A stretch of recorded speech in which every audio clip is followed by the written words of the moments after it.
Hello raffle plane fans. I got a pretty cool update for you guys today. Few things. The helmet's back, we got the seats back, and everything's ready to install. First I want to show you the helmets. They're pretty cool. If you come on over, I will show you how these guys work. First of all, we took them from David Clark and sent them to Alaska Hydrographics, who hydro dip them, which is a really cool process. Go check out their website, how they do it. They even have a video of how these exact helmets were done. We asked for a matte finish to kind of match the matte leather seats, which they did a great job on them. And when these helmets come, they're similar to this, and they come with this net setup that you take your David Clark headset and strap into this net, and then the net just snaps up into the helmet. So I did that to this guy, and it took all of maybe 15 minutes to put that together. So you can see it's just boom, it's all integrated together. You don't have a headset and a helmet flopping around, and they go on pretty easy, like so.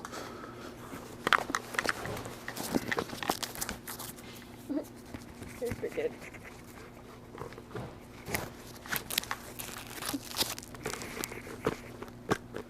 Hey. And now I can't hear anything because these headsets are so sealed. They're awesome.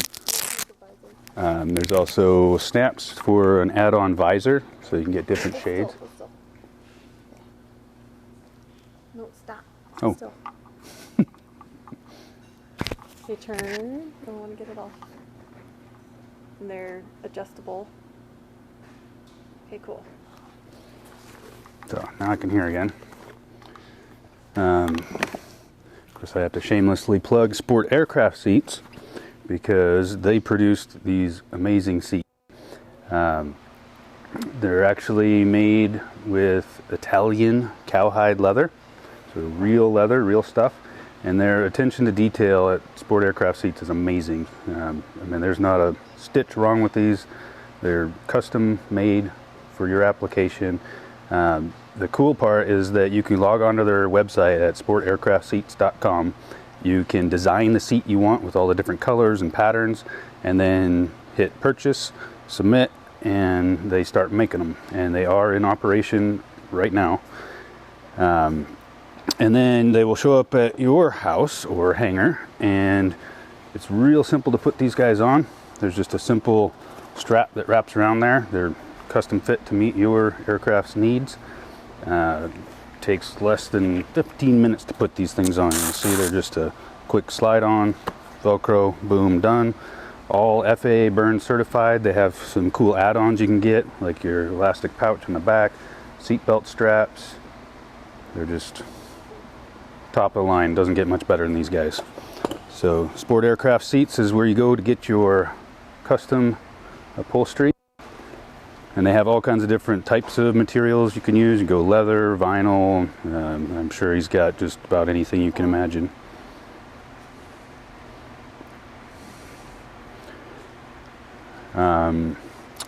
So moving on with the update, we had some questions on the last couple of videos about the dyno on the Lycon built engine, and we reached out to them, got the results, and if you zoom in here, you will see that at 2,700 RPM, it was producing 593.7 foot-pounds of torque and 305.2 horsepower. So this thing's gonna scream. Also, that horsepower is probably gonna go up because, to my knowledge, they test ran it on a dyno with dual mags, or 2 mags, and not the electronic ignition, so I would imagine that that will increase the horsepower as well. The other thing that we found out from Lycon is that they did port the cylinders, so that helps increase airflow through the intake and the exhaust, which increases horsepower, which is why we're able to get it all the way up to 305 horsepower. So that's a lot of horsepower on a Cessna 180. A lot of torque too, which got to be careful on the rudder with that. I guess we got a question. Okay, so Robert says, beautiful work. How many hours do you have to put on it before it is released? I had one 80 years ago, and the law in the country in which I live stated that the mechanic that did any major work on an airplane had to go on the first test flight. That's actually not a bad law.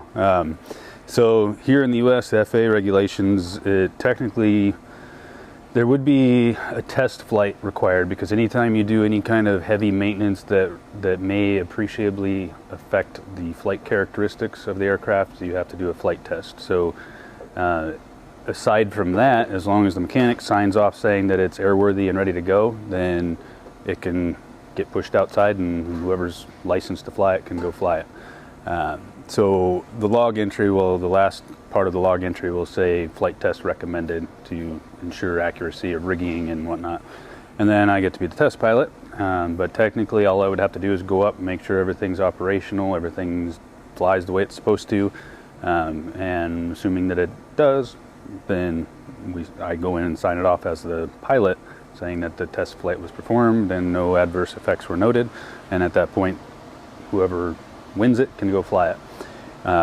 With that said, I want to fly this as much as I possibly can, so I'm gonna hopefully get this done, wrapped up this week, and then maybe at the end of the week, first next week, be doing all the test flying, and go around and get some good photos of it, maybe do an air-to-air shoot like we usually do, and then yeah, release it over to the airmen to give to the winner.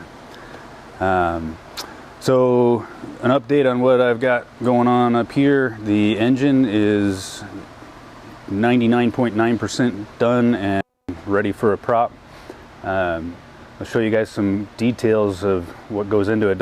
Might not look like a whole lot's been done since the last time you saw it, but with the technology that's going on this for monitoring, there's a lot of wires and probes, and it's just a lot of detail work that's up inside that you don't really see from the big picture. So if you come in here, I will show you some of those items. If you look up into the bottom of the engine, we'll see our Tannis preheat probes. Each cylinder has one of those, and those come back underneath, and they are bundled up with the cylinder head temperature probes and the exhaust gas temperature probe. So this is a little probe that's actually sticking into the exhaust stream and measures the temperature of the exhaust. And if you look up under here, you can see those wires are all bundled. We have an oil temperature probe, monitors oil temp, and then that comes all back into here, and you can see the Tannis preheat system, all those wires that are bundled up underneath there. There's fuse blocks and control modules that are all involved in that.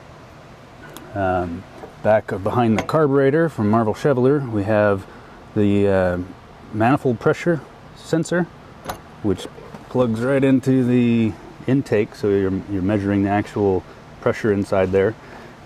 Stuck into the back of the carburetor, which this whole block here is the carburetor, which is where the air and the fuel mix.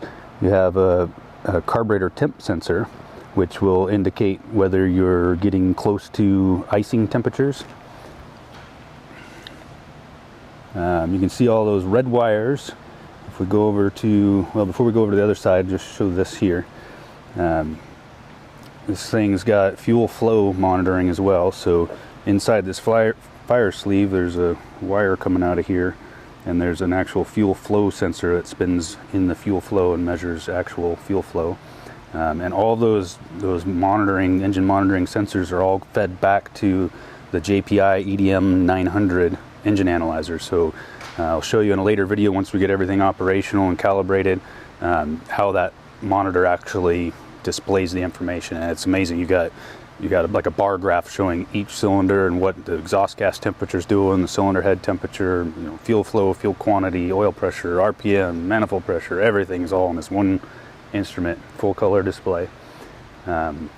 Over here, up under here, we have the coil pack for the electronic ignition.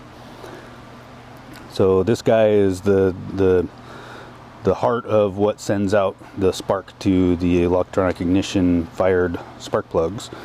You can see there's obviously 6 leads coming off of that, and those are all fed up to each cylinder.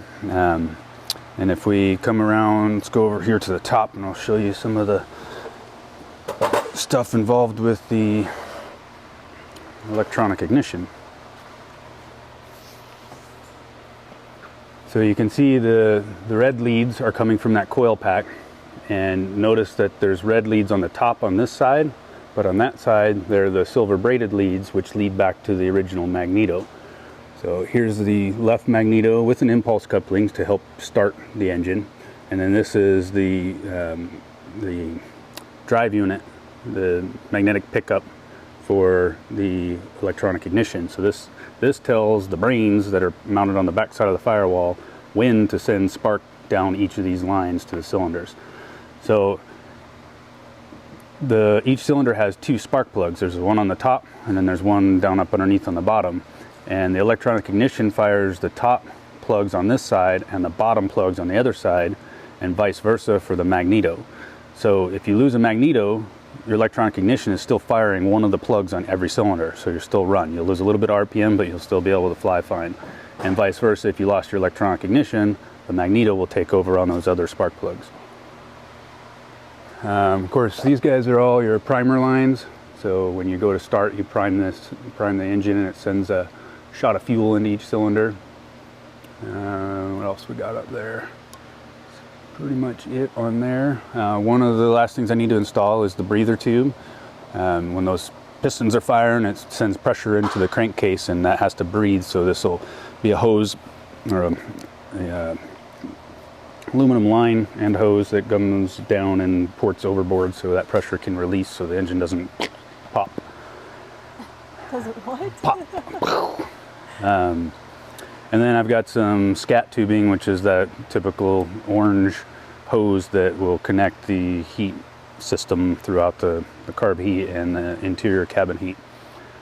So that's where we're at there. I'm anticipating fitting the cowling probably this afternoon, make sure all that's good to go with this modified 520. And then I got a couple things up underneath the panel I got to square away to make sure everything's out of the way of the control column, and everything's finalized and secured in there. And then one final inspection of everything. You might notice underneath the wings we still have all the panels open. That's just so that we can go through and do one final inspection before we button it up for its last time. And of course we need to jack it and swap out for the titanium landing gear from the Landing Gear Works and 29-inch heavy-duty Alaskan bush wheels. And then, yeah, it's a matter of just taking it out. We'll do some test runs on it, make sure everything's good there, fix any anomalies, and then go see how she flies. So the other thing that's really important with this Facebook Live is that we heard from the Alaska Airmen's this morning that they had 300 tickets left. 300. And as of about a half an hour ago, they had less than 100 tickets left. So you need to call the Alaska Airmen's if you haven't got your tickets yet. This is your last chance, if it's not too late already, to get your tickets. To get them, you got to call 907-245-1251. So hopefully you're fortunate enough to get a ticket, and then hopefully you're fortunate enough to win this airplane. So hang up, call the Airmen's, get your tickets if it's not too late, and we will talk to you next time, probably post sellout of tickets. At which point it's just going to be checking out this awesome airplane, watching it fly, and we'll bring all that stuff to you guys as it happens. And yeah, have a safe, happy day, and we will talk to you next time.